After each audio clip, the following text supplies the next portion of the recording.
I don't know what kind of monster wouldn't love to have a bowl of spaghetti and meatballs plonked in front of them at the dinner table. Best part is that I'm not Italian, so there's no rules I have to adhere to.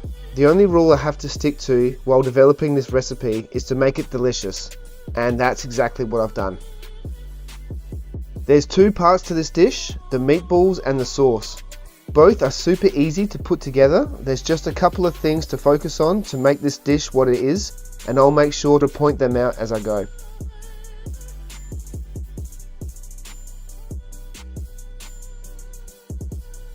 For the cheese in the balls, I'll be using Parmigiano Reggiano instead of the old Parmesan cheese, but if you only have the shelf-stable, pre-shredded stuff, that's fine. I've even done that in the past, so no judgment here. In the bowl, add the beef mince, panko breadcrumbs, the cheese, the egg, Italian dried herbs, a good splash of olive oil, salt and pepper, and lastly the garlic.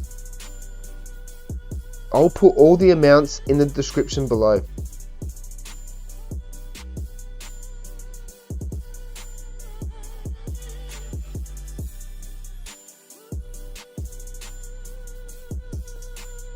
Mix well with your hands, and once everything is evenly mixed, roll them into whatever size you want. I recommend a little smaller than a golf ball. That way you can get a fork full of spaghetti and a meatball in each bite without having to stuff your face each time.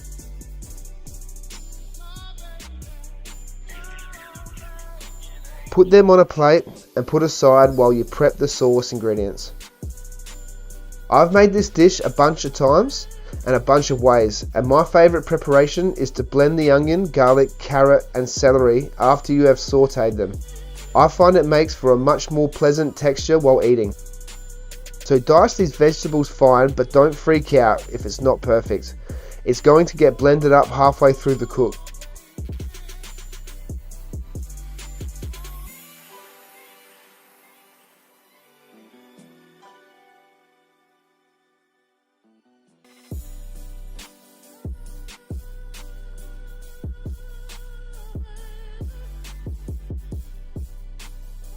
Once the mise en place is ready, you can focus on the stove. The first step is to brown at least 2 sides of each meatball. Do this in 2 batches to not overcrowd the pan. Adding this process of browning the meat isn't just for flavour on the balls, but it's also to give yourself a fond or browning on the bottom of the pan. This will all lift off when you saute your vegetables, and also when you deglaze with your wine, stock or even water. It'll make it taste so much better. You're not trying to fully cook these yet. You want to finish cooking these puppies in the tomato sauce later.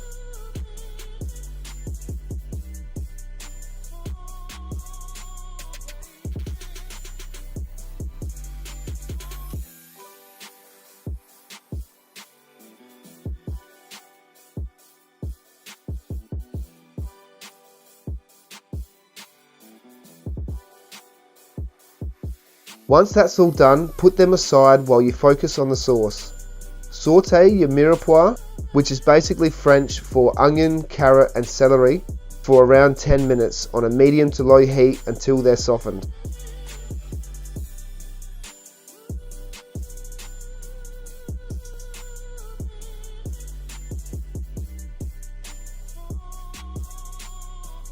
Deglaze the bottom of the pot just before the fond starts burning.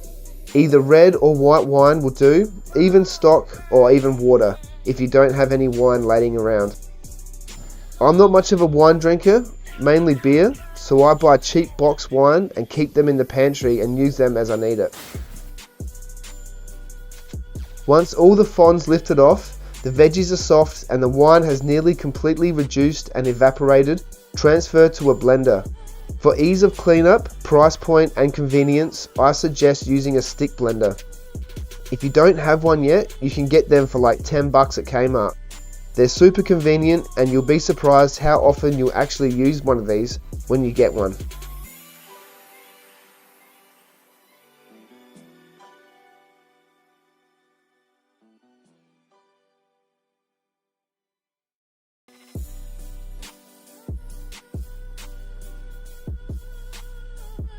Pour the blended veggies back in the pot along with your stock.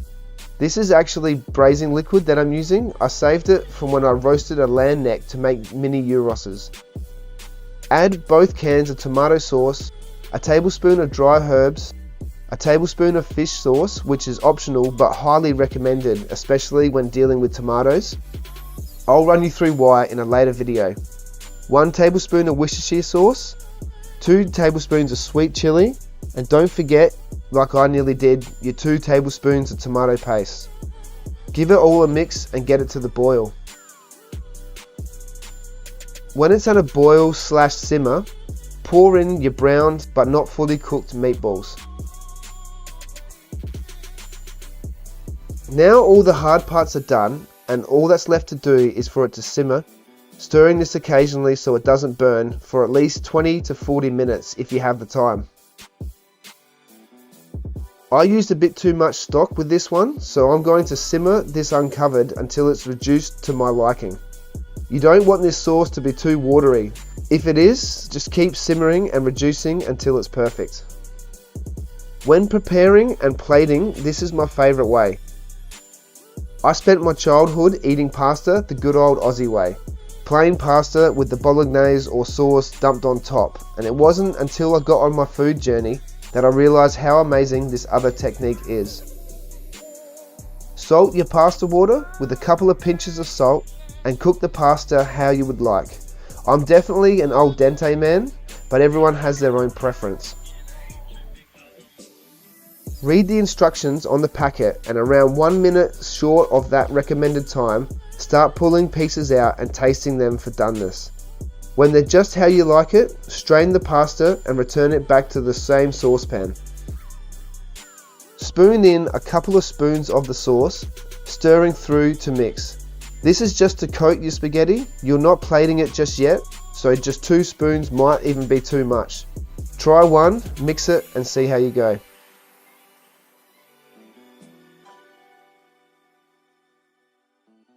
Once you're happy, take it over to the plate and do your best effort doing a pretty little swirl that inevitably looks average at best. Now it's time to top with your sauce and meatballs.